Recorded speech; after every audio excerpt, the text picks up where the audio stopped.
Welcome to the My Personal Football Coach Youth Soccer Player Development Podcast, episode 26 with Kenny Brown. Welcome to MyPersonalFootballCoach.com's Soccer Player Development Podcast.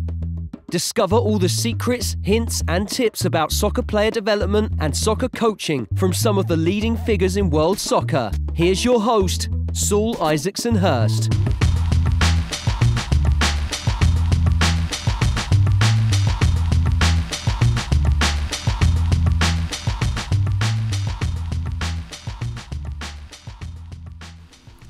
Hi guys, welcome back to another show. We've got a fantastic guest for you this episode. It's Kenny Brown, who's currently head of coaching at Millwall Football Club. Kenny's had a long and successful career in football as a player, who also played at West Ham, and then went into coaching, managing in first team football, and then working in youth development, who is now with Millwall FC as head of coaching now. It took me a while to get hold of Kenny. He's a very busy man, as most guys are within academy football. So really pleased he came on the show. He's a real football man. Like, he comes from a football family. His dad played for West Ham. His sons both play. And so I was really fortunate to come on the show. And this episode was a little longer than usual. And I'm really conscious of the fact, actually, when I'm working with these guys, I've got these guys, it's not holding them up too long, so I know they're very busy. So I sort of finished the interview, and then we press stop on the recorder, and then we end up talking for over an hour more. So he's a really interesting guy, a lot of knowledge. The reason I started this podcast was really to speak to people like Kenny and learn myself, improve myself. And this is a really interesting, fascinating episode. Kenny's got so much wealth of knowledge and experience to share with you guys. I know you're going to enjoy it. So this is definitely one of my favourites. So thanks again, Kenny, for coming on the show. And I'm sure a lot of people are going to take a lot from it. So that's great. We did the recording at a hotel reception where I've used before, and it was a bit busy there. So the sound quality is not as good as usual, but you can still hear it.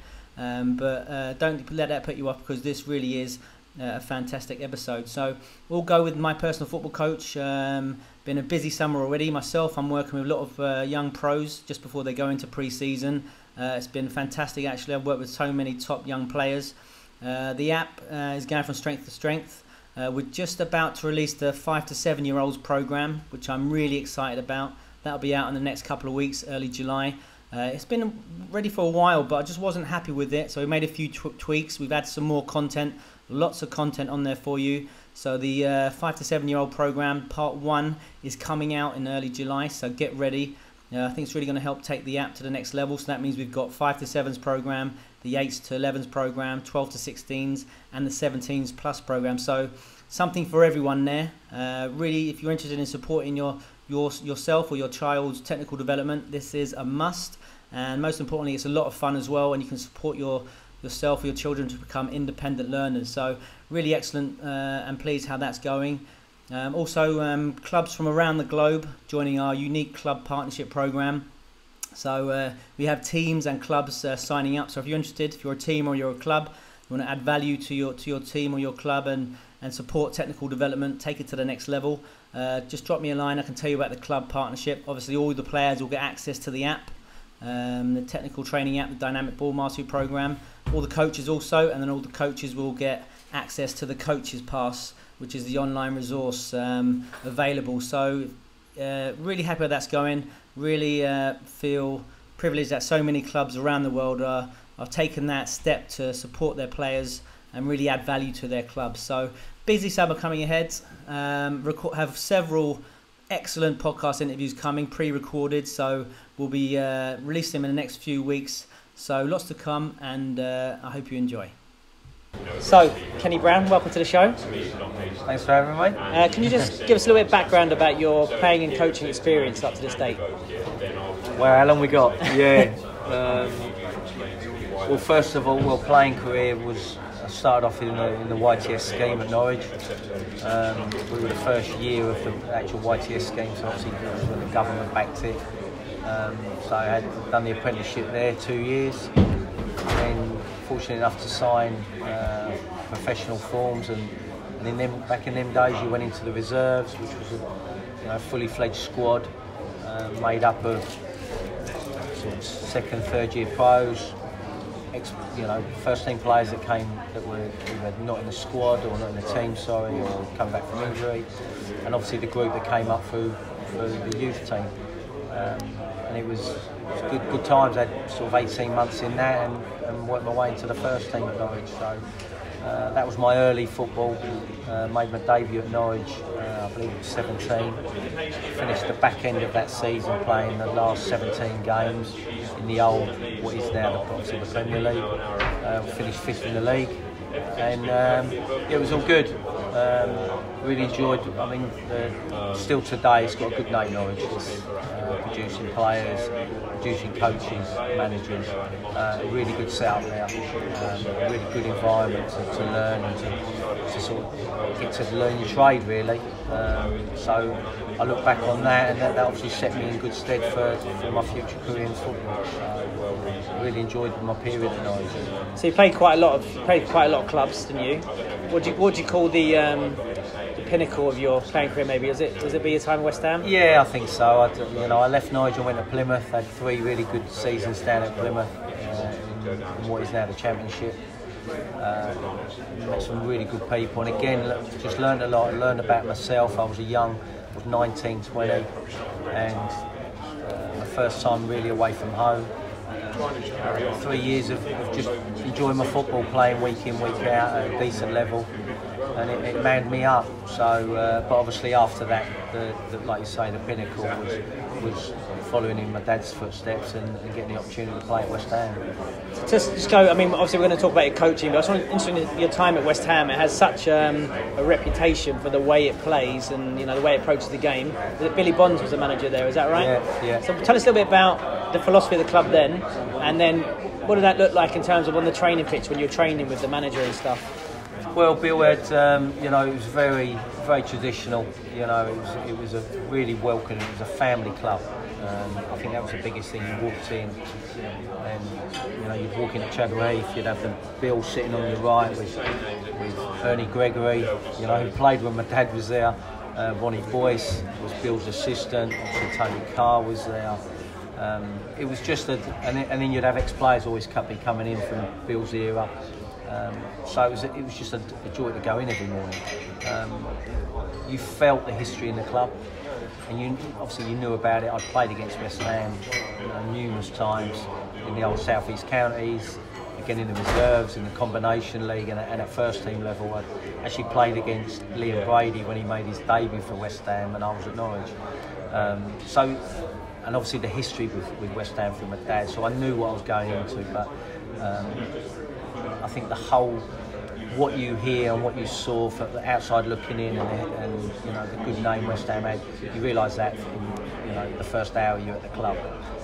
Really welcoming, and then of course when you go out on the training ground, a lot of technical stuff, all well planned out, all well thought out. But again, it was more of a group of players taking it all in the same direction. It was very well led. And again, it was a massive learning curve for me coming from probably Plymouth, where I played. But again, I look back on my time at Norwich, and again, the philosophies were very similar, and how the game should be played. So, tell us a bit about that then. What were the philosophy? How should the game be played in the eyes of the West Ham way? I think anybody, I know it's for the younger ones now. Everyone looks at, and I think it's people looking in at West Ham go, well, what is the West Ham way? I know it gets thrown up a lot. But there was always we had a duty to entertain, but doing it the right way. So it wasn't a carefree, just go out and do what you want. It was organised, but there was the ball had to be played on the floor. But there was a real philosophy. You had to play through the thirds. Everything that gets reeled out now about how you play out from the back and go through the thirds, rotation of the midfield. That was just happening because you had good players in there, but they were brought up, they recruited players that could play that way. Not afraid to go longer if they had to go longer, but everything was built around the ball. Everything was manipulated around the ball, so training sessions, games. And you had a bit of a free range as well, so players could express themselves.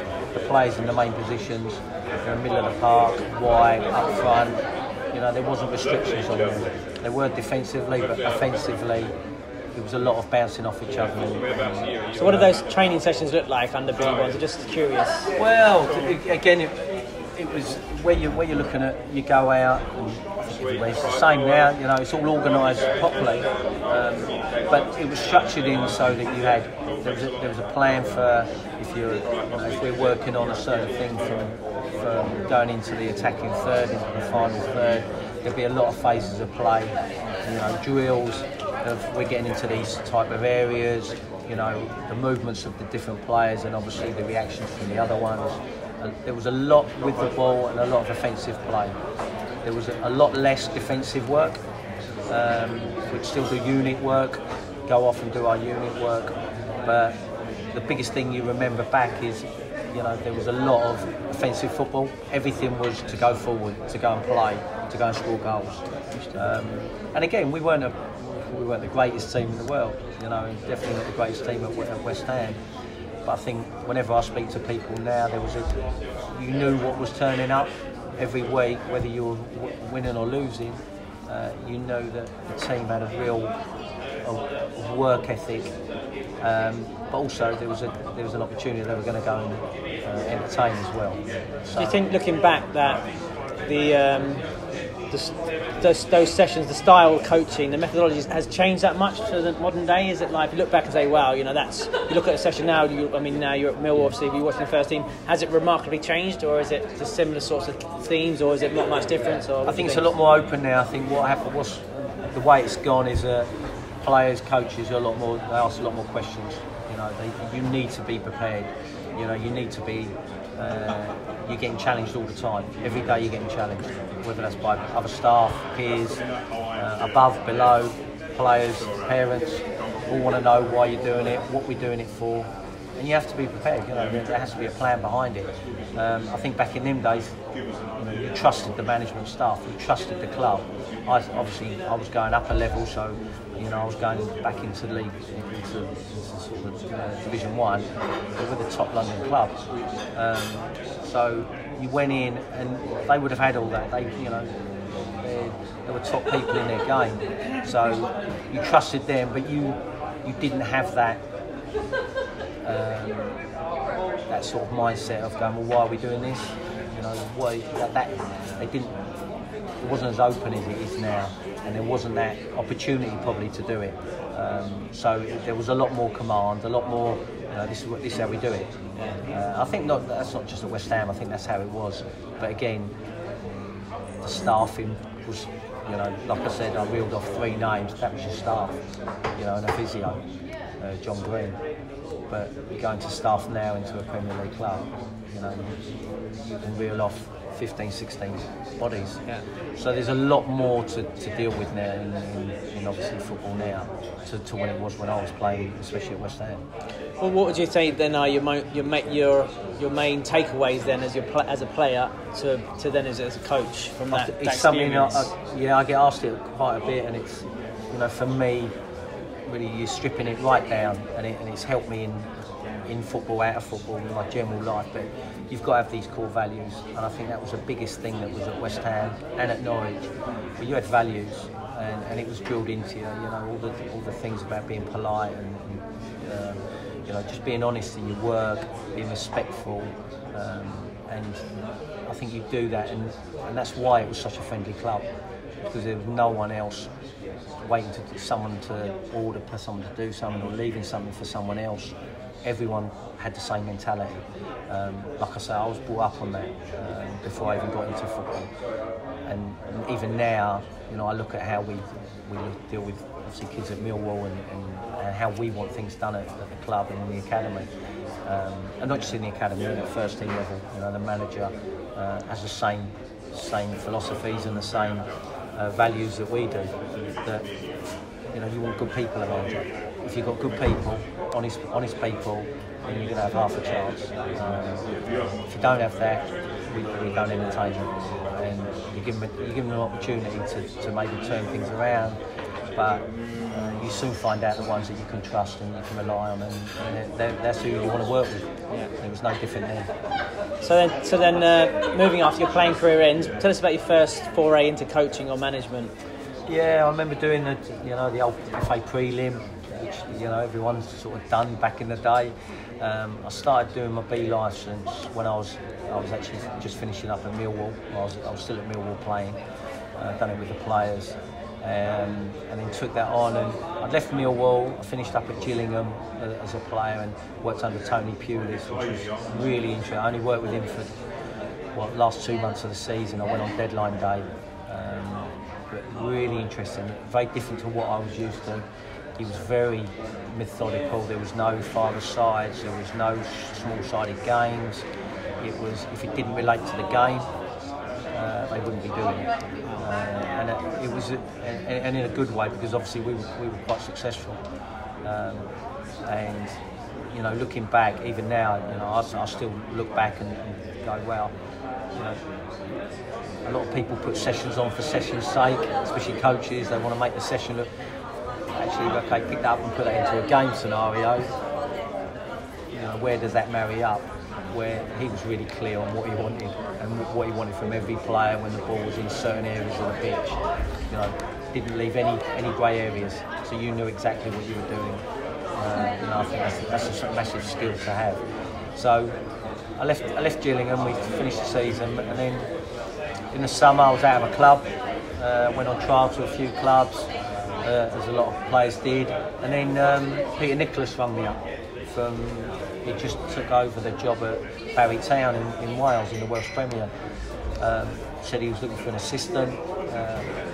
I'd known Nico anyway when he was at Crystal Palace, the youth team coach. And I said, yeah, I'll come down and have a look around, speak. And I always wanted to go into coaching. It was where I would have an opportunity. So went down and met him. Went round the ground. They were full time. They just finished second in the league, so we were going into the UEFA Cup. So the first games were against Boa Vista in the UEFA Cup.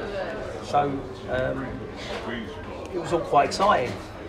So I thought, you know what? Yeah, I'll do it. I want to carry on my coaching. I'd now done my B licence. I actually got assessed by Jeff Pike down in Wales just as I started there. So that got done. And really had 3 good years at Barry, and that was my first. Peter Nicholas was brilliant with me. He let me take control of all the training.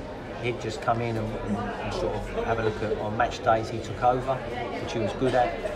And so think about that then. You've come out of playing experience, like you said, you've had Billy Bonds and then you've had Tony Pulis, 2 giants of the game, and 2 very different approaches of doing things. How did you do things? Where did you sit on that scale? I mean, did you take bit? I mean, obviously, as I know as a coach, you deal bits from everyone else and do your own thing. Yeah, you have to have your own personality on things, and I think it's brilliant. I worked under Dave Bassett as well at Palace. Yeah. Brian Horton at Huddersfield, were on a loan there. So you look back, and there's good and bad in every cut, and you'd always look and think. And at the time, you're thinking, oh, I really like that. 5 years down the line, you think, well, actually, that wasn't too great. But that only comes with experience. I remember speaking with Alvin Martin when I was out on loan and come back. And anyway, he went into Southend, I believe, and he didn't go too well, and he came away. And he just said one of the biggest regret or opportunities he never had was actually to go out and experience other things, because all he ever knew was West Ham. Yeah. So he took everything from West Ham to Southend. The gulf was too big and it didn't relate to a lot of things, and that was a difficult part. I always remember speaking to Alvin about it, where I'd gone out on loan as a player, I'd experienced these different things and playing under different managers, and it was really good. Obviously I didn't know at the time, but then going into my first role at Barry Town, suddenly all these things start popping up and going, God, yeah, I remember that session he'd done, I'll implement that here. Made loads of mistakes, but there was no one over me sort of going, oh, I'm not sure if he knows what he's doing.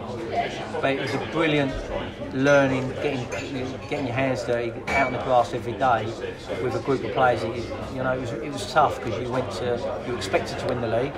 We were the only full-time club in the League of Wales, up until TNS then followed suit. So sort of year, 2 years later. But because you were expected to win, it didn't make any difference. You know, you still went to places that were sort of poor pitches, poor facilities, horrible weather. And the games never got called off. You just get on and play. And imagine the weather in Wales isn't great in the winter. So there was a lot of challenges to be done. But you knew on the coaching, managing side and playing side, the rewards were massive because you were going into the Champions League. So you had to weigh up your whole season's worth, knowing that that little nugget at the end of the season. I'm quite interested. Then you've gone into this role. You're sort of your head coach, like assistant. So you're almost, you're on the job training there, aren't you? Really, to a certain effect. So I've done it 3 years. I'm interested, what did you do in terms of for like session ideas and session design? How did you take inspiration from that sort of thing? When I first went in, I was player manager. I was player coach, so I was still playing every week. I loved it. I can't remember how old I was then, probably 34, 33, 34, so I was still playing. We had some good players around us, ex-players that were been in the league, ones that had been hard into the League of Wales, to the Welsh Premier League, so I had that good group. And then Peter Nicholas left for Swansea with Colin Addison when Swansea were rock bottom, basically, in the league. They went in and I took over for a little while for a couple of games, and then I got offered the job. So I was now player manager, and it was all on me. And I brought in a local, one of our players who's coming to the end of his career to take over my sort of role as that coach. But obviously I was still hands-on because that's what I was probably my best at, and I still had the energy to do that. And it wasn't a massive club, so there was lots of off-the-field stuff to deal with. So I had a chief exec that I dealt with, and that was basically it.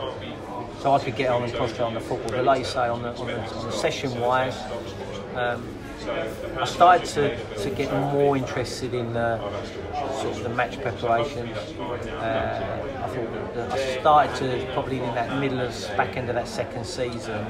I was delegating more stuff to the assistant to do the daily sessions, and then actually I was concentrating more on the football on the match day. So on a Friday I would start prepping and doing things again, looking back on how did Tony Pulis do things, does every player know his responsibilities, his roles in that setup? Because no matter how well you play, in all my career, and obviously having experience of managing, when you win or lose as a player, yeah, it's great. Soon forgotten because you're back out again. You're out with your mates on the night time. You're going home with your family. Yeah, it's nice, but then you go on again Monday. When you're a manager, the highs when you win, it feels so much better than when you won as a player. But when you lost, it was 10 times worse as a manager when you lost. So everything came back onto you, and then the self-doubt comes in because you're questioning, did I prep right? Was the selection right? And I think that's when I then come away from actually playing. I wanted to concentrate more on actually the management style of it. I was in the process of obviously now doing my A licence, so I was in with the Welsh FA doing my A licence. That was a great eye opener as well. Again, it was good because the A licence, a lot of it is out on the grass, and a lot of it is obviously improving you as a coach, improving you in the 11v11 stuff. So for me in my role, brilliant, because I was picking up all new ideas, nicking things off other people, collaborating with other managers, coaches, players. So it was a really good time for my education. And I think when I look back, was I prepping? Were we doing things right? We're probably governed by we were successful in what we've done. We won the double 3 years running. We had won our first games in the Champions League. And it was a whole experience that I look back on now, and obviously that's helped me massively in the way I've sort of progressed on as a coach. But again, I always go back to it. It'll be, you still have them values. I still wanted good people around me. I didn't care that we were winning all the time. and everyone talks about you have that team ethic, and that's what gives you the wins. And when teams are losing, it's poor, the dressing room's gone, or it's fractured. When actually, if you just got good people around you, whether you're winning or losing, it'll always be okay. It's quite a big thing about, people talk about football being nepotistic in an industry, but from what you say there, and I've had experience as well, it's like you say, you want the pressure so high, you want good people around you can trust, I suppose. I suppose that's the nature of the business, isn't it? I suppose that's why there's not so much, right, am I going to take a risk on this guy? I don't know who he is, an unknown quantity, but I know this guy, I can trust him, I know what he does, I know what he's going to bring to the table. Do you think that's why there's maybe football's a bit insular, and we see the merry-go-round, if you like, a coach and backroom staff constantly changing, right, and bring my own staff in because I can trust them. What's your thoughts on that? It's absolutely. So I think when you're looking at how clubs have evolved, academies, first team, they've just grown to a degree now where how you manage that is a real challenge. And it's true. I think you look at sort of how do you get people, if you've got so many people, how are you going to get them to buy into your way of doing things? And if they've been brought up a different way and this is what they believe in, then it's tough because you want them all on one side. You all need to be going in the same direction. Like I say, when I was first doing that managing coaching, the staffing was small, and I had a really good introduced Rylan Morgans, who came from sort of the Cardiff area. His first introduction into sort of the fitness side of the game, and our sports science, which back then didn't really exist. It existed, but not to anywhere near what it is now. And he came with us at Barry Town. And then he's obviously progressed into big clubs and works with some of the biggest clubs in Europe. And obviously he's been involved with the Welsh national side. So he's and obviously the English FA as well. So you look back and go, well, he was implementing stuff then, and because I trusted him, because I got on well with him. You trust him that he knows what he's doing, and he was making mistakes, and he was doing things that actually wasn't quite right. But I remember one pre-season, I just literally handed over the whole pre-season to him. I went into devise it, and it was fantastic because you saw him actually grow as a person and grow as having someone to go, I trust you to go and do it. Don't worry about anything. I believe in you, and I think that. That's what I had, and I'm very mindful that that's what I want to give to coaches and for them to give on to players. So I suppose as your role then, when you became the manager, like you said, you finally delegated that first team coaching role. How difficult was that? And then as you progressed down the line, was ever times you thought, right, I need to maybe take more control of this and step in? At times, but because I was still fit and still, I'd still play. I wouldn't be sat in the office and they'd be off somewhere. I'd still be out there, and I'd take a group. We started doing unit work, and it was, we had a group of 14, 15 full-time players. So it was a nice group. We'd have some young players, we'd have some trialists in. And it was always, planning the session. We'd be in early in the morning, go down what we want from the session, how it would work, how it would look. Brilliant. And it was just a natural progression for me. It was great because I could relate to the player, the ex-player that was coming in as my assistant, because that was his real cutting his teeth in that environment as a coach. And I say we were successful. So. At that time, it was brilliant. I was thinking, it's quite easy, this managing lark, because you're winning trophies, you're doing this, you're dealing with the press, the little press that you had it, and everything was great. And it's funny because at that time I was thinking, I want to go into that. I need to go and get an opportunity. And jobs were coming up, I'd apply, because unfortunately at Barry Town the club went into administration, so everything went, and we as a family had two young children, married, then we moved back to London and try and get into the clubs and see what else. But because I was now a manager in my head, I was looking at managers' roles. The academies were about, but nothing, not to the degree they are now. So there wasn't the jobs that there are jobs now in academies. So we made a decision to go over to Spain and to move to Spain. I contacted a club over there, said I was interested in, I could still play, but my route is coaching. So they said, well look, why don't you come over? I met up with them, done pre-season for a week, and then got offered a contract now as player, but as a player coach. So I was the only Englishman there, and we literally, all within probably 6 weeks, 2 months, we'd upped, rented our house out, gone over there, put the kids in schools, rented a house, and I was working in Spain.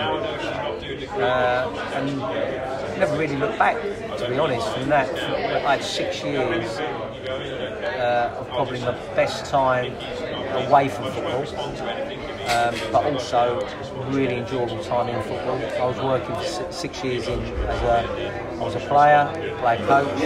I was the head coach of the reserve side for a year.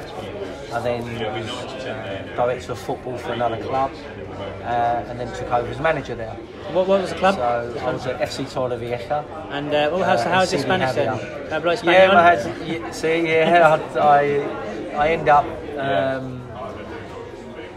I end up speaking, having to speak Spanish. I sat in a dressing room for 4 or 5 months, sitting in a dressing room, manager up the front, massive whiteboard, tactics, talking everything, going out and training, half time or halfway through the training, coming back in the dressing room, going back through everything again, going back out again, not understanding the word. But like football, a lot of it was repetition, same words kept coming up. And we made a decision, we wanted the kids to obviously go into a Spanish school, so that happened. And me and my wife took up Spanish lessons 2 hours a day, 4 days a week. I was really lucky because we trained of an evening because of the weather, and we were semi-pro, so I would have my lessons in the morning, then have my free time in the afternoon, and I'd go into training in the afternoon, in the evening, and obviously it was just all Spanish. So, and they were brilliant because obviously I'd start saying, I had a little bit more confidence of saying some words and getting things right, and they'd be brilliant because that's all they wanted. What they didn't want and what they don't want over there is people just not bothering. As long as you try and you have a real desire to learn the language, they'll help you all the way. So what's the main differences then going to Spain in terms of the culture there? I mean, the football culture, what's different? The way they play and trained, and what are the main differences? Very tactical over there. Right. We were playing systems 4-1-4-1, 4-2-3-1 that we weren't doing over here. They would, playing 3 at the back or playing 4-4-2, maybe with a diamond. But over there, it was really clear. This is the system, and this is your role. And I played in that sort of holding role in front of the back four, and there was a lot of where, again, going back to people challenging you, coaches and players now, where when I played it was like, this is what we're doing, you go out, you do it, you come back, shower, you go home. Over there it was quite similar to that, where you had, again, it was all very well planned, a lot of staff there, even at semi-pro, there was a lot of staff, and you had obviously different people who never crossed into different roles.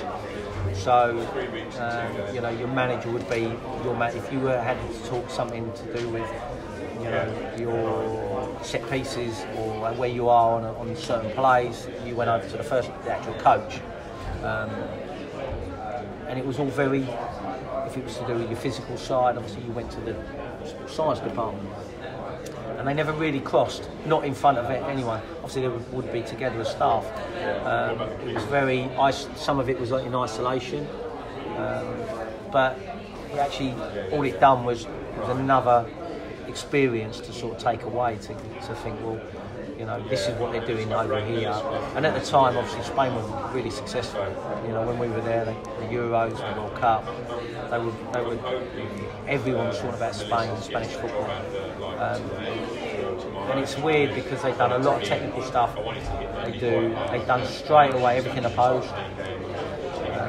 First day pre-season was 11v11. First day, nothing else. 11v11. I'm looking back going, I wouldn't do this. I probably wouldn't do this. There's a gradual way of easing into a pre-season, but I got on really well with the manager when I moved up to CD Javi. A really intelligent man who worked in the cantera at Valencia for many years. He was still quite young, but came away. He's now an agent in Spain. I still speak to him. But he's a man, and he was probably the one who I took a lot from in regards to Spanish culture and the philosophy of it, because he would challenge me, and in a way that helped me, because then I started bouncing things back to him. Spoke perfect English, but there'd be times where we'd go to places, we went to games, go and watch players. It was a real insight into, and because he was quite well known in that area, that East Coast, it was lovely seeing him, how he worked and how he sort of integrated with the other people. We went to Villarreal, Valencia for the day, go and experience how they done things. Villarreal was exceptional, but again, found out very friendly, very welcoming. It wasn't a closed shop. You want to come and watch first team, you come and train. You want to watch the kids tonight, come tonight. Come in the dressing room. It was all very much like that, and there was nothing that they didn't want you to know. There was no hidden agendas. This is what we do here.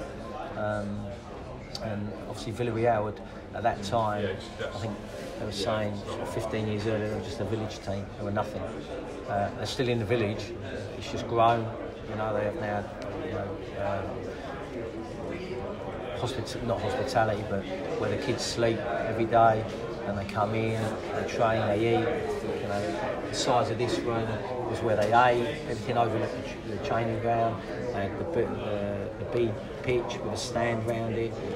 That's where the kids were, all 3Gs everywhere. And this was just a small club. This was literally a village team with nothing 15 years previous. So you could see the way it was going there. I mean, when I first went there, we were playing on dust pitches. And, you see it on YouTube, and they were just rock hard dust pitches, nothing else. And I played on them.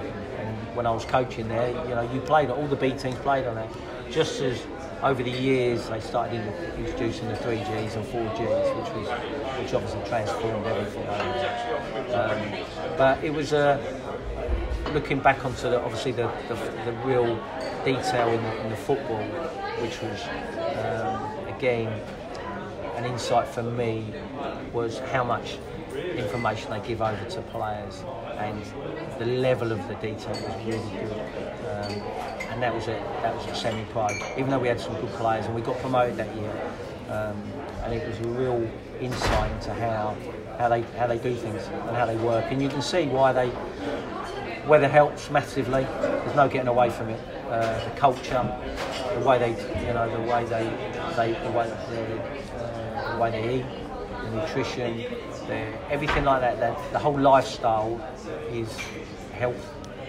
You're out in the fresh air, you're out in the sun, you're eating fresh vegetables, fresh fish, fresh meat. Where it's difficult over here. You have probably 6 months of the year longer where you're wrapped up in a big coat. All you want to do is eat something warm, no matter what it is. Where over there there was a more, I suppose, rounded approach to the whole, the development of the players, which at the end of the day is what everyone wants. Is you want to make players better, and they had a certain way of doing it, which was obviously very successful.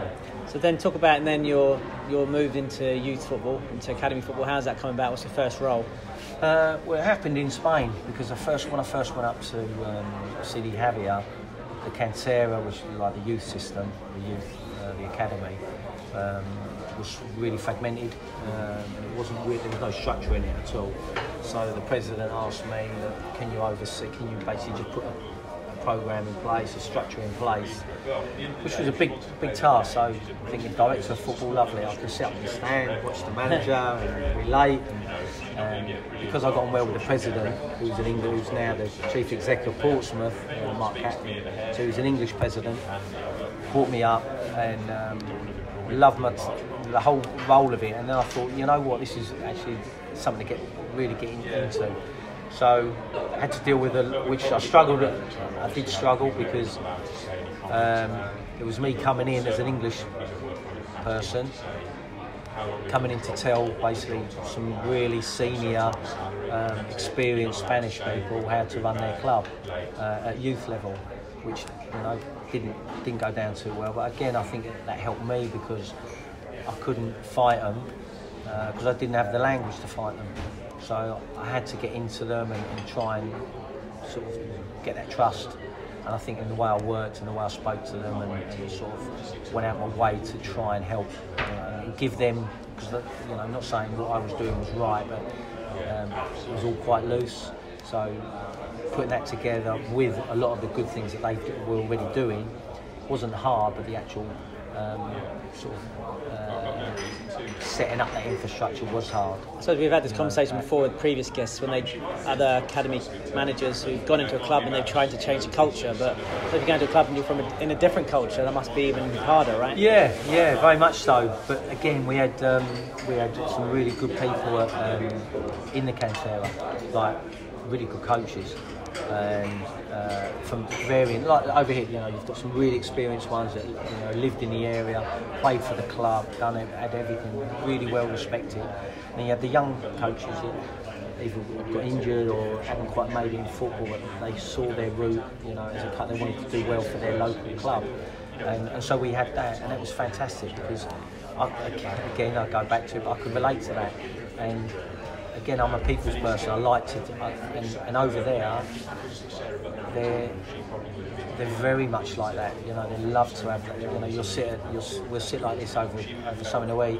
You sit for 4 hours. Their lunches, their dinners take that amount of time. Not because they're drawing everything out and everything's late. No, there's no rush. There's no rush to do anything. Really so it was easy to get to know them and then to hopefully get to know me better in the way I tried to work. Listen, I wasn't ever going to go in there and change the culture because it was working. It was just putting a little bit more structure in it. And again, what I found over there, both playing and then coaching and managing over there, they're great when things are going well, but when things aren't going well, very temperamental and sort of not give up, but sort of they don't have that mentality of over here where if you're 2 goals down, we can still get back into this. We've still got that. We keep going. It was, well, we've lost this game, we'll go on to the next one. And trying to change that or trying to get used to that mentality was hard for me. But I think that again, if your process is right, so it's not the winning, but if you're doing things right during the week and during the months and during the year, then you're going to win more games. But it's that process of keep doing the same things. Don't change anything. Just keep doing the same things. Don't give up. Don't start sulking and you get sendings off. You get everyone and you'd have the whole bench flying up in the air. Every decision would be a wrong decision. Arguing with the other bench, and I couldn't get my head around that because I'm very much one of these that I like watching the game. I'm not going to be really animated on the side of the pitch, so I found it really difficult. And I didn't like that because when I was manager and I still had staff doing that, it obviously reflects on me. So if I'm not comfortable doing it myself, I didn't want them to. But that's how they are as a mate. That's in them. They're very, very animated, as we see now in the Premier League. Them coaches are very. They kick every ball, they head every ball. They're not so much arguing with referees, some of them do, but they're very involved in the game. Where I try and be a little bit more attracted from the game and try and see things a little bit more clearer. But I say that was the biggest challenge. But we got through that and had a real. I felt that when I came away, after that period, the club was in a lot healthier state. I felt that we had the first team, there was real clarity in what we were all trying to do through the age groups, and it was just a really interesting insight into my first real taste of youth football. So let's move on then, because I know we're a bit pressed for time. Then talk about your time at Dagenham and Redbridge, and how'd that come about, and then what was that? I came back and ended up at Barnet with Mark Robson. So when Mark Robson took the Barnet job, and went in there as his assistant, but I was in charge of the 23s, or at the time the 21s. But there wasn't a dedicated 21s group. There was only myself, again going back to start, there was Mark Robson, myself, and Stuart Howes, the physio. That was our staff. And we had the first team, the 21s, to deal with. So it wasn't set up properly, but obviously I had to deal with sort of them first year pros that were coming up, because they were coming into my remit. So I'd be taking them and obviously going on to, but my biggest job was obviously with the first team. So it was all a little bit loose. Ended up leaving Barnet after the season, and then I ended up at Dagenham and Redbridge. I first went there as under 16s coach. Chris Perry left to go to Millwall, and they rang me and said, look, I know a few of the staff over there, Wayne Burnett and Warren Hackett, Jim Stannard. Said, look, Chris has left, do you want to come in? It's only part-time, but I was only living in Hornchurch, so I said, yeah, brilliant. Went in, done some work, just working part-time in the evenings. I'd go in during the day with the 18s every now and then with Micah Hyde. And then I finished the season there, because that was January time. Then come the end of the season, Warren Hackett was the academy manager, but he basically had stepped away because he was the first team assistant manager with Wayne Burnett. So that role came up, applied for it, sat with them, and unfortunately got the job. So I was an academy manager for 2-3 years, and that was brilliant because I felt I'd done a lot of coaching. Probably still, at the time, should have done more there, could have done more there, but we only had the under 18s. It wasn't a 21s group, it was just the first team, and they had Wayne, Warren, Darren Curry, sports scientists, the physios. So they took charge of the first team, so it was just the 18s group. And then how many age groups down though did you have? So that was on a daily basis, but then obviously and then in the evenings you had the 16s coming in on day release, obviously once a week, but then we literally went all the way down to under 9s. So every evening that there was training, I'd go over to the school, because we obviously didn't have our own facilities there, which was only based in Collier Road. We'd go there. I'd go there every evening, watch the kids, just oversee things. Coach if I had to, if a coach didn't turn up or couldn't turn up on time. But for where the club was, the academy, what they'd done there, all I was doing was carrying on the good work that had been done, because the academy, the work that they would put into that was fantastic. And all I'd done was carry on, tidy things up a little bit and oversee it a bit. But obviously, as an academy manager then, I then got a lot more to deal with people above. So the chief exec, Steve Thompson, had dealings with the first team management staff, on the technical board meetings. So that was my now introduction into how sort of the structure was now in league clubs. Is it true to say that, obviously we mentioned Tony Carr earlier, we were speaking of that, Tony, that the role of academy managers changed drastically, right? Especially now with the implementation, the EPP is much more of an administrative role, and you organise that. Is that what that would be true to say? Yeah, massively. I think it's gone away from. Well, I don't. It's funny because I applied for the first lot of academy managers, role, and they said, "Oh, we're not doing it anymore. We've basically stopped it." So they went, "But we're going to bring it out probably in the next year or so." Well, that was 8-9 years ago. Because that role has just evolved and developed so much. There's no point putting on a course, because within that course you'd finish it and then there'd be a lot more to deal with. I mean, that role has changed. I mean, it was a real good insight into how things work. But like you say with Tony, you know, where you're out in the grass a lot and where you had that nice time, you are in the office a hell of a lot. You're having a lot of meetings. You're dealing with a lot of stuff which is not directly involved with football. So it's changed massively. Okay, so I know press twice. I'm going to move quickly along. No, it's me because it's too interesting now getting sacked up. It's good, it's great. But let's move on to the Millwall. Obviously, I mean, Dagenham been closed down. They closed the academy. It's a very sad story, obviously, but maybe, as we saw at Brentford, a sign of things to come. Yeah. But I mean, so you moved to Millwall. So interesting is you're now head of coaching at Millwall. So tell us a bit about that then, in terms of, because that's a new role as well. We spoke to some other people in the past, but tell us about that then in terms of how does that work day to day, and what's that like in comparison to the academy manager's role or what you did previously? It's a really demanding role. It's a fantastic job. I'll say it to anyone that asks, how does it work there? Basically, the whole point is that the role is to make the players better. To make the players better, you're making the coaches better. And in a nutshell, that's what my role is. Now, anything to do with football from basically under 20. The remit is under 23s. It's a little bit different at other clubs. But the academy, the under 23s, still comes under the academy umbrella, even though it's a lot closer to first team than it is to the under 18s. So that's been a change for us this season. We've had, is to get that closeness back again. So that's an ongoing process.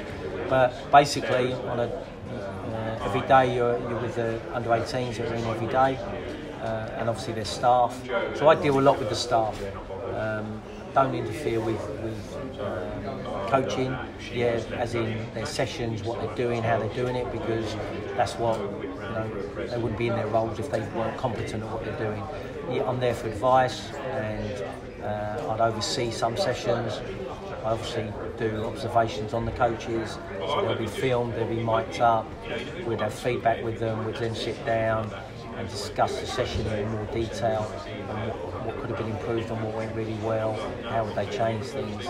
General stuff, but things that... So you think that you'd try to say that you basically run day to day, you run the academy? You do, you run the football side of it, you do, because the academy managers, or the academy, in our case the academy directors, has got lots of other things, and that's one of the things that probably he does, because he's an ex-player, Scott Fitzgerald, but he's finding it hard to get into that because he's getting further away from the football and more involved in in obviously the politics of the club.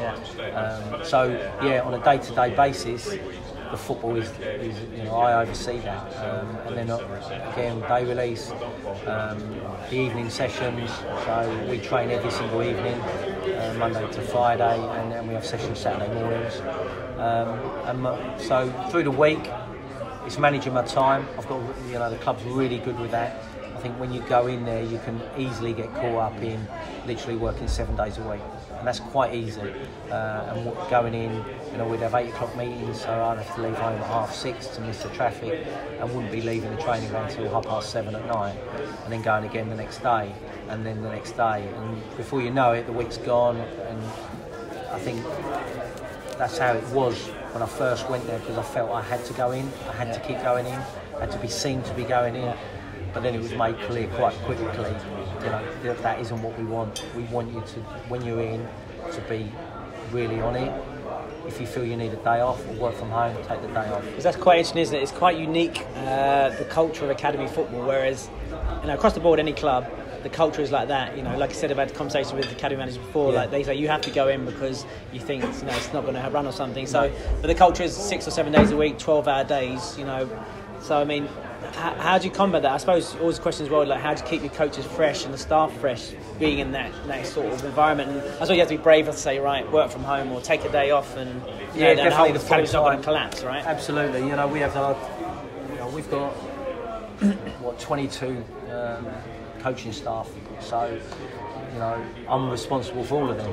So when you end up with our 8 full-time members of staff, so with them I have to manage their time. But again, when I have meetings with them, and we have our we have our monthly meetings. We have our 6 weekly meetings with the multidisciplinary ones where every department has an input in players and how the curriculum's running.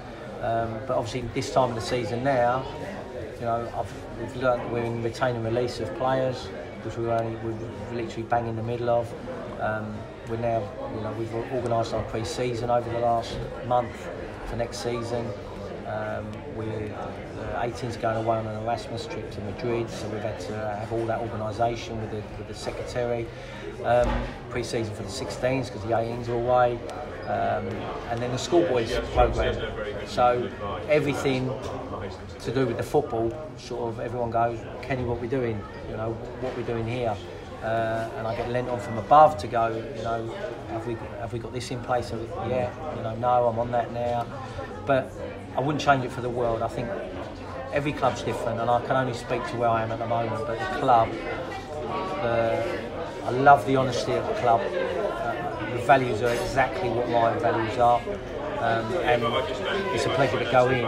I now got the trust, and hopefully the coaches have the trust in me that they need to take time off. They do. There's no issues. Just like I am above me, and in that, I think once you've got that and you've got that honesty in working with a group of people, it's not hard. Like I say, I really enjoy it because there's good people around me, and some good coaches, good people, all want to do their best for themselves, but also for the club. And at the bottom line is they want to do well for players. They want to develop players. So tell us a little bit about the academy. What's the philosophy of the academy in terms of playing style and that sort of? Well, with yes, we want to play out. We want to play through the thirds. We want, we have that mentality of if we can play out, we will. But we're not naive enough to think, well, if you're going to get caught, going to keep getting caught, and it's not on to play out, we still play out. Like I say, that reality of, that wouldn't happen. If they're high pressing, if a team high presses against you, which a lot of teams do now, you miss them out, you sort of go into the second line, or you go into the third line, go straight into the front, go wide. You have to be adaptable, and I think that's one of the big things with us is trying to give the education to the players of identifying when the right time is to play and when the right time is to actually, if they're pressing high, there's grass, lots of grass in beyond, go in beyond, turn their back four around. Everything hasn't got to be to feet. But saying that, we want players that can express themselves. We want good decision makers throughout the teams. So we put a lot of sessions on that promote that give them where they have to make decisions. And I think we've created an environment there that they're allowed to make mistakes. They're going to make plenty of mistakes. But what we won't do is just let them make mistakes and make mistakes and make the same mistakes over and over again and think that's part of their learning. They have to realise that at some point the ownership goes to the player, which is, I think, is a big thing over the last probably 18 months, 2 years, is that player ownership. Just like I am when I oversee the coaches have to take responsibility for their pathway and the way they want to go. Players have to do that. So they can't just sit there and be told everything, like I was in Spain, and sitting in that dressing room and this is how we do it and this is go out and do it. They need to be able to go, well, actually, right, if I'm going to do something, I need to take this on board, but I need to be able to express myself in that and take it on my way. And I think we've got that environment. I think it's a healthy environment. And like I say, I think that we work off the values. We work off everything that we want. And Millwall deserve. It's the ethos of the honesty, the hard work, the trust, the unity. So not just, I care about you. I want, even though we're not developing teams, we're obviously developing individuals. We want it so that they want to be coming in, but they don't want to let anyone else down. They want to be in that so that I want to know I can trust my mate next to me. And we have that, and I think we promote that from top to bottom. It's really clear. There's a real clarity in Millwall. If you watch any of our teams, there's clarity in how we play, and I think that's a big plus on what we do. Whether you believe in what we do or what we don't do as a club, and whether I believe sometimes there's things that I think, well, maybe I wouldn't be like that. But you know what? In the time I've been there, I've actually come around to it thinking, well, no, you know, we're how are we developing players? Are we developing players so technically they're all nice? They don't mind losing because it's okay. I can develop, and you know, as long as I play nice, it's fine. Or when do you actually start going, well, actually winning's going to be the only thing that's important when it matters? Yeah. How do you bridge that? And we introduce it early. We don't, you know, winning isn't everything, but the will to win is. So you've still got to have that competitiveness in you. You know, and I'm a big believer in that. So tell us a little bit about then take that away. the young players foundation phase. What's that? How do you approach those young players? Again, it's structured, but there's a lot of freedom in there. You know, we want players to make their own decisions on things, and we do that.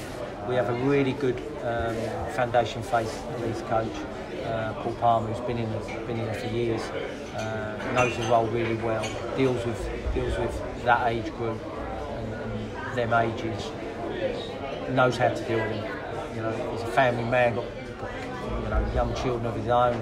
He's got very successful older boy. Yeah, exactly. So he knows what he looks like at the top end, yeah, and knows how to get there, and he knows how to treat the young players. I think you know, under 9 they're coming in, they're learning all about the game. They're just learning about football, loads of, you know, everything's with the ball, but again it's structured. It's, you know, you're not just running around headlessly.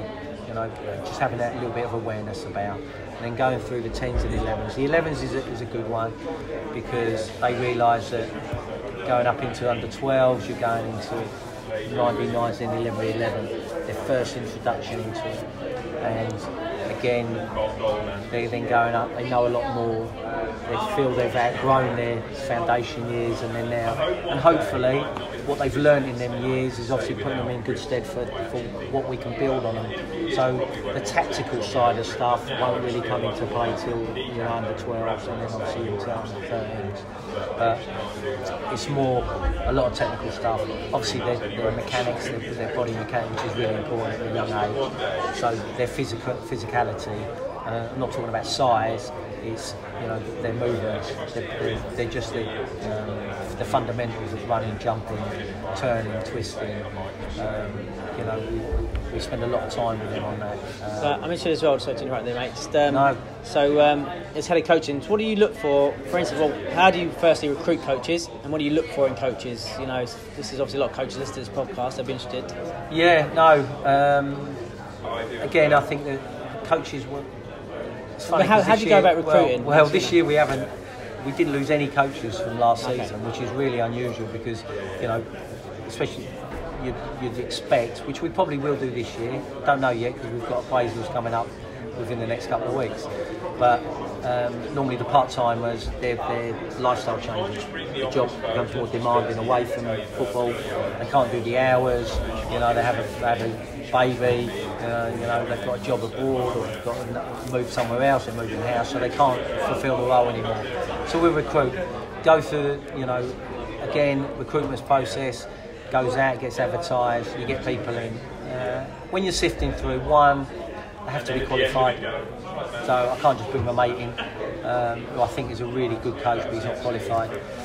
Rightly or wrongly, again, I think qualifications are really good, but they shouldn't be I think you've got to have core conditions that you need, but I know some really, really good coaches that just haven't got the qualifications to do a certain role, and likewise I've got overqualified coaches that aren't very good. So just because you've got the qualifications doesn't mean that you are a good coach. I think I look at, again, more into them as a person and their background, and in whatever role they're going for. So if they're going for an under-18s role, where they're in every day and they're dealing with, you know, there's a lot of detail in what our scholars do. Now, they have to be a team player. They have to be able to work with another coach and with other departments. have had history in doing it, probably helps. PMA system, which is obviously a bane of everybody, but it's here, and you have to use it, and you have to use it to your best, you know, what works for the club.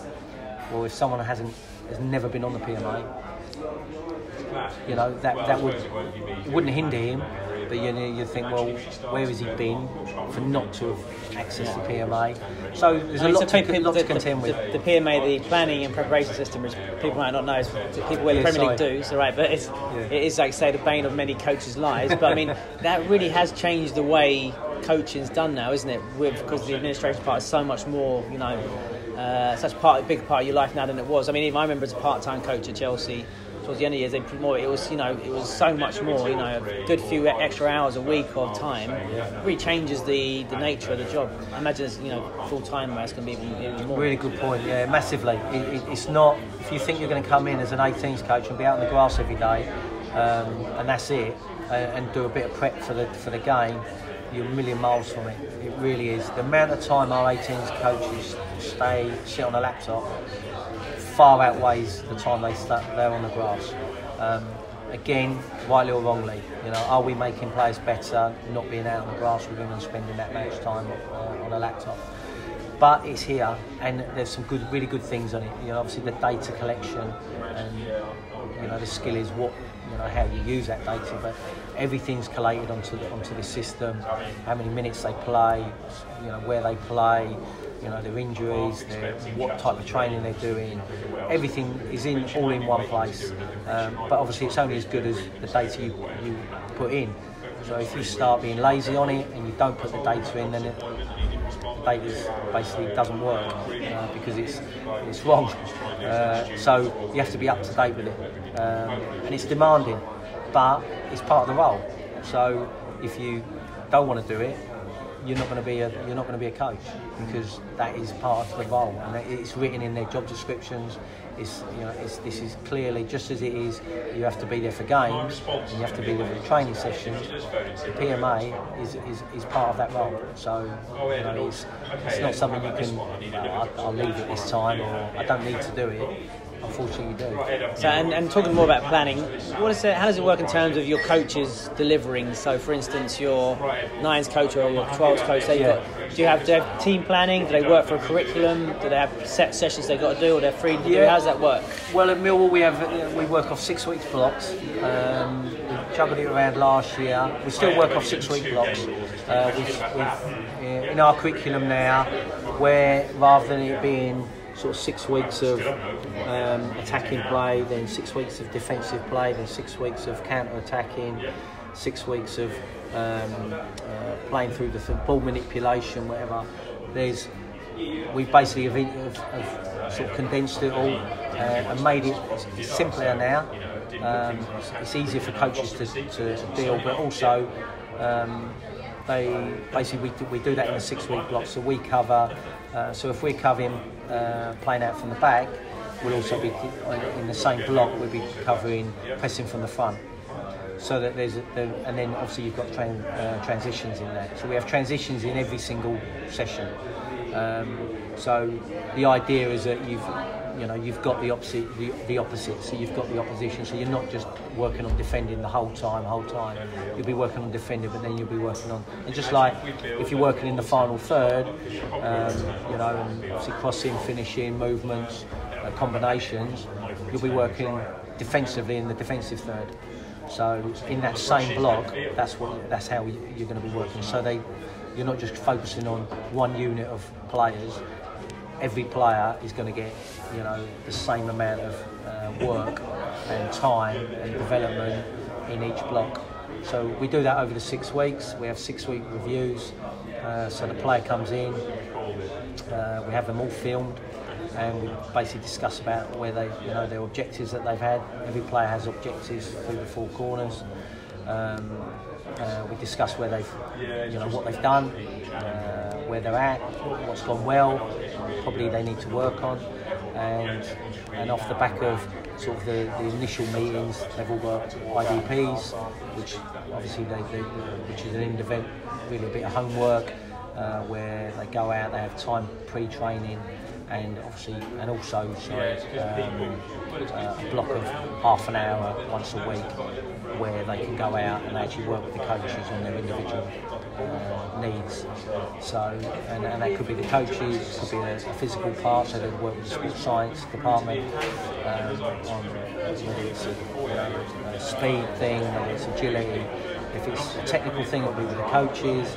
It might be a tactical thing where they go up into the work with the analysis department, so that you're having again that holistic approach to developing the player and making him aware of his strengths, what is he really good at, and how can we make that better? Where does he need to improve in relation to obviously with the older age group, in relation to his role, so it becomes a little bit more position specific.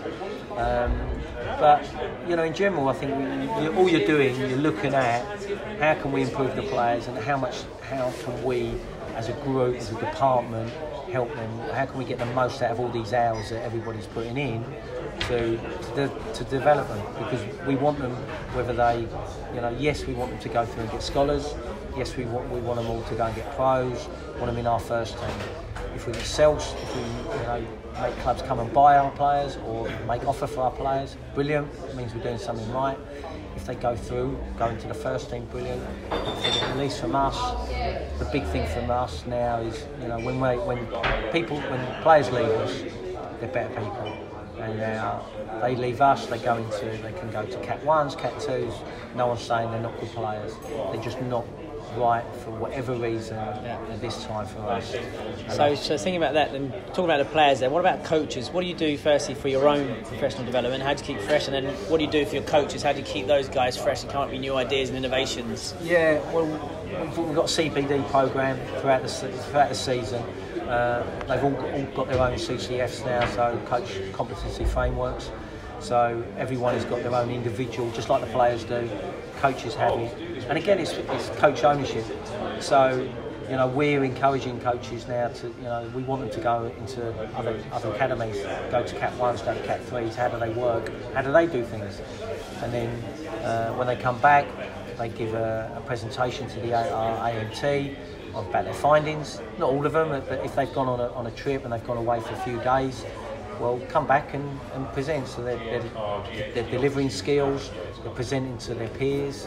So they might not be comfortable in that, but it's that being comfortable, being uncomfortable. I suppose you want to challenge your players, you've got to challenge your coaches. You've got to challenge them. You can't make them, everything's okay, what we do here is great. Open up. What we're doing away. Obviously, they have to do their CPD hours for their qualifications anyway.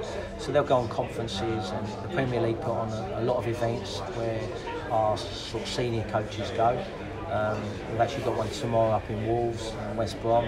On a personal one, I then go to Wales. I've just completed my pro licence, so I now get accreditation on that over the weekend. So for my CPD, it's been a real. It's taken, I'm 50 now, so if I was my first going into that B licence when I was 20, what would I have been, 29, 30? So you're talking, 20 odd years, 30 years of, 20 years of, where I am today. And you're still learning, I'm still going on courses because there's loads of, football's evolved, and if you don't evolve as a coach, and you don't keep moving forward and taking things on. But it is funny, it evolves, and a lot of things now that are coming back in from 20 years ago. No one's trying to invent the wheel, but again, I think the way academies have gone, I think coaches have to be adaptable, they have to be proactive, and they have to be. You're going to get challenged, so you better be prepared. You better know that when you go and put something on, you're going to have some kid come up to you and go, "Why are we doing this?" And you've got to be able to give them the right answer. You can't say, "Because I'm telling you so." Yeah. It's not good enough anymore. And what about yourself? What about aspirations you got still in the game? You got any? Listen, I love my role. Obviously, I'm at Cat 2, Millwall. I really love the club. I can't express that enough because I really feel. I'm comfortable in this environment, what I'm doing. Obviously, I'm ambitious, just like I want my coaches to be ambitious, or our coaches at the club. I want them to go on and kick on, and no one's putting any glass ceilings on anyone. No one's saying that just because you're 26, 27, you can't go and be a first team manager. Have them aspirations, but okay, have them, but have that pathway. How are you going to get there? How are you going to do that? It's not just going to happen out of luck. You've got to be prepared to put the hours in. So, I try and put that onto coaches. So likewise, what do I want to? Where do I want to be? Yeah, I want to be at the most elite environment I can. So that would mean a Cat 1 club, or obviously an elite club abroad. Yes, I'm Spanish speaking, so it's helped me in that way on the football side. So I haven't got as they talk about now, a sort of a North Star where they go, right, this is where I want to be. Football changes very quickly. One phone call, and suddenly your direction goes completely in a different direction, in a different way. I love the role. If I could do my role at a bigger club, at a Cat 1 club, brilliant. If it moves into that academy manager's role, wherever that will end up being and what that looks like, I don't know. I don't know whether I would want to go that route. Do I want to spend more time on the grass and actually drop back into coaching? Possibly again. I wouldn't say no, and I wouldn't say to have that to be having that as a team, so you're responsible for whether that's a 23s role, whether that's an 18s role, again an elite club. Yeah, I'd be open to that. I think you have to be. I think if you're just going, especially in where I am now, if a first team manager's role come up, I would seriously question whether I would do that. I think I've tried, and I've been at non-league level, and I've seen how it works out at Barnet as well, at first team level, and at Dagenham with Wayne and Warren, and it's all results driven.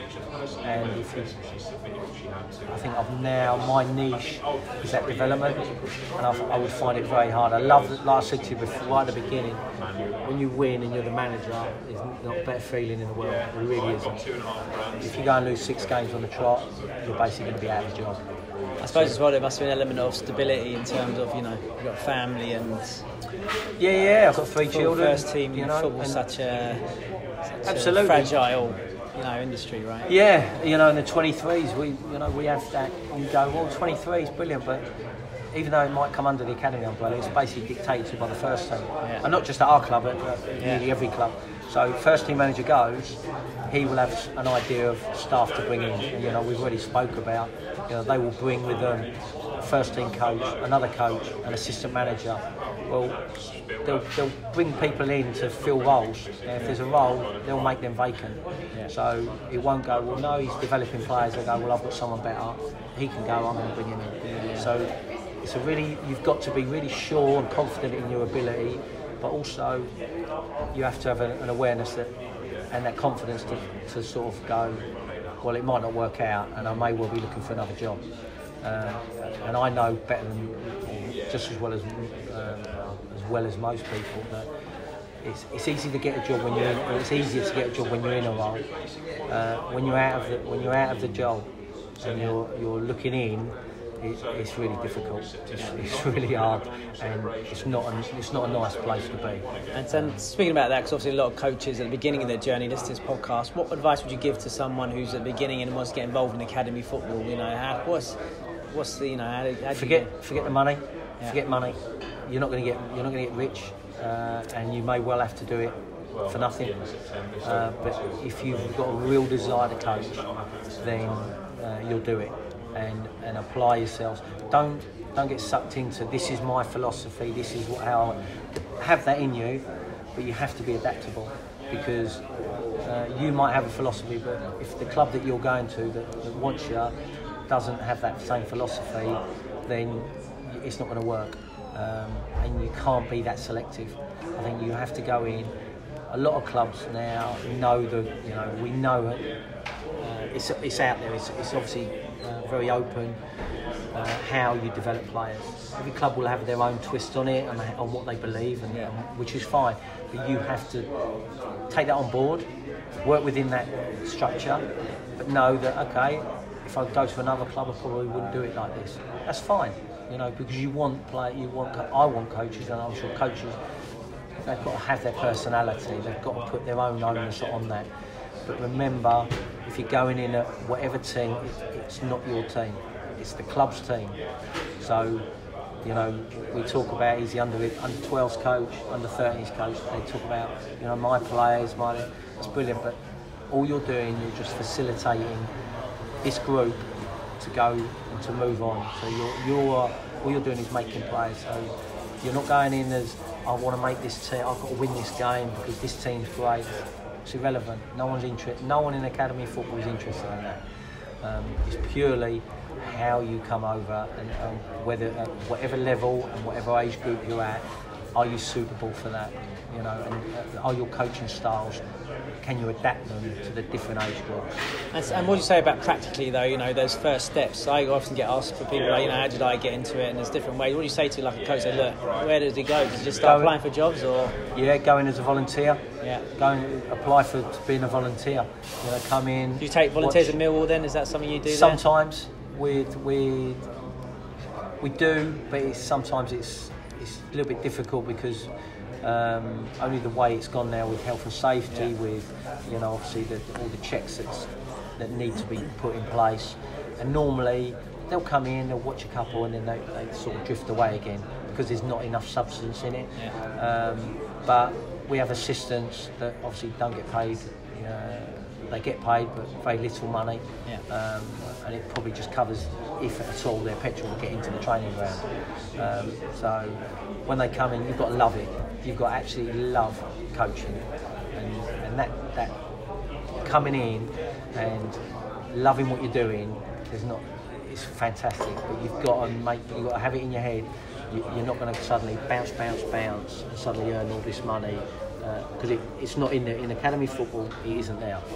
So you've got to have a desire to do it. But get in, volunteer, apply for jobs, but apply for jobs that you're qualified for. Because as soon as we get an application, CV come through, if the role as a mandatory, you have to have your A for B, Youth Mod 3, whatever it is, and you don't have them, your CV will just be put aside. It won't matter how good you are, where you are, whether I know you or not, unfortunately, that'll be put aside because we can't employ anyone that isn't qualified to the mandatory qualifications. And finally, we always ask a question about any advice for players, but just because you obviously got a really interesting backstory. We talked about it before, but obviously your dad played at West Ham. Yeah. He worked for the club after post that, and people might know because they're following Twitter. Your son plays at Arsenal. Yeah.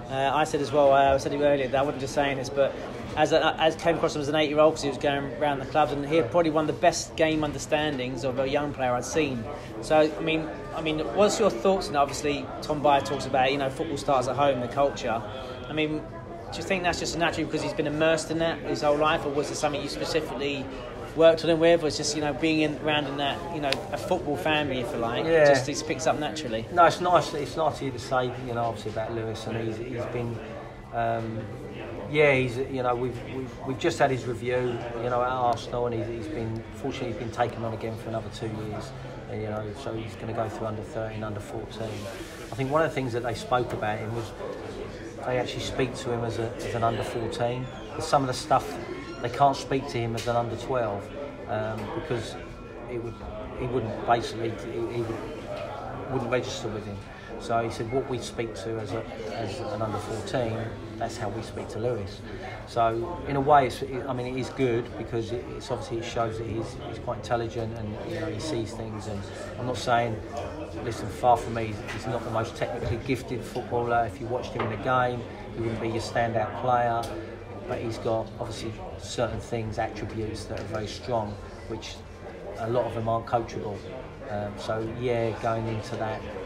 Was that how he was brought up? No, because he was brought up no different to my other son, who's a different character.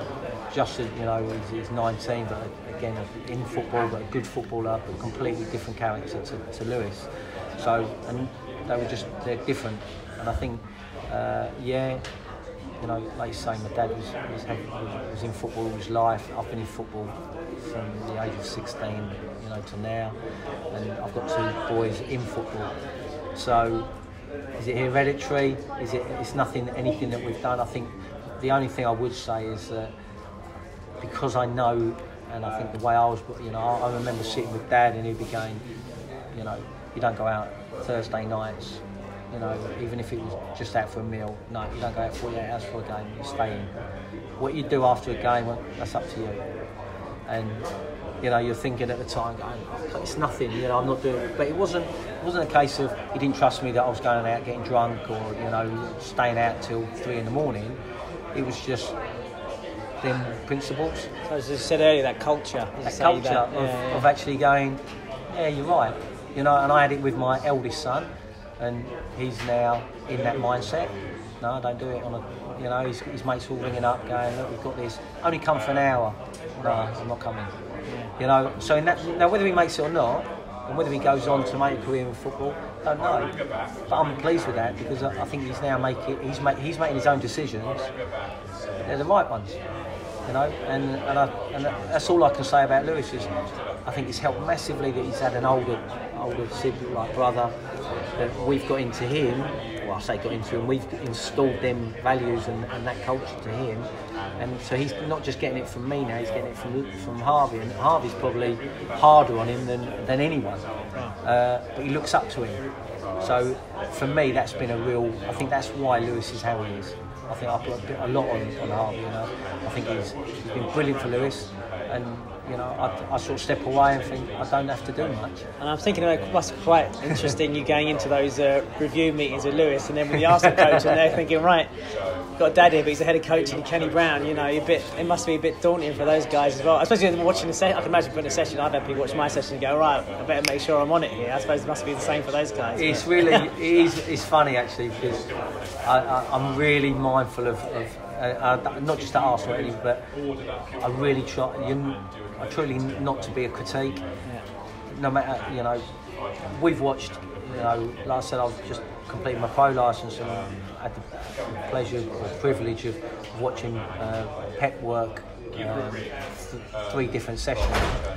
One we were up in Man City for sort of 4 days, and then when he went to Swansea, he invited us all to watch a session prepping for the game at Swansea on the Saturday, and we're still picking holes in. Well, I wouldn't do that. Yeah. You're thinking, oh my God, hang on a minute, what am I doing? And I think that's just in your nature. You do it. But what the good thing is that what you don't do is you don't go, well, that's rubbish actually. No, and that's at the top extreme. That's at the real top of the tree. So I apply that to the ones that are just coming in, that are working with the under-11s, that are, a little bit green, not quite sure whether they're good coaches or not, but I think every I never go into a session looking to saying that's a good or bad session. I don't even look at sessions now, really. All I would look at is, would it be as in the right size for the amount of players? Is the actual structure right? Forget about the session and whether it works or not, and what were you trying to get out of it? Did you get it out? And if you've got them out, so whatever the session is, it doesn't matter whether it looks good, if it's a mess, if it looks messy, not sure. What did you want out of that session? Well, I wanted him to be able to, come inside more onto his right and bounce play. Did it happen? Well, yeah, actually, there you go, it's worked. Yeah. So you've got what you wanted out of the session. So, I think I've got, again, through experience probably, is that I don't ever look at a session now and go, oh God. But I am mindful that they might think that because I'm watching, it happens when you're observing coaches, they feel they've got to do this all singing, dancing, everything's got to be spot on. When I'm not even looking at any of that. And now I think they've got to know me well enough to know that I'm not doing that. I would give them advice maybe on maybe certain things. And one of the biggest things I say to coaches is don't be afraid to, I say about adaptability, but don't be afraid to change things halfway through. Or if something isn't working, don't just run with it because it looks messy if you suddenly make the area bigger or you take a goal out or put another you know, you need to introduce something else into the session. Do it. Yeah. So what? Don't worry about it, because you might all look great on paper, but actually out there, does it work? And if it isn't quite working, then be brave enough and be honest enough to go, nah, you know what, I've made that too small, or I've complicated it too much. I'm going to take that zone out. I'm going to make it a little bit easier. Brilliant. I like that. Personally, I like that, and I also like coaches working closely together. I don't like the in isolation.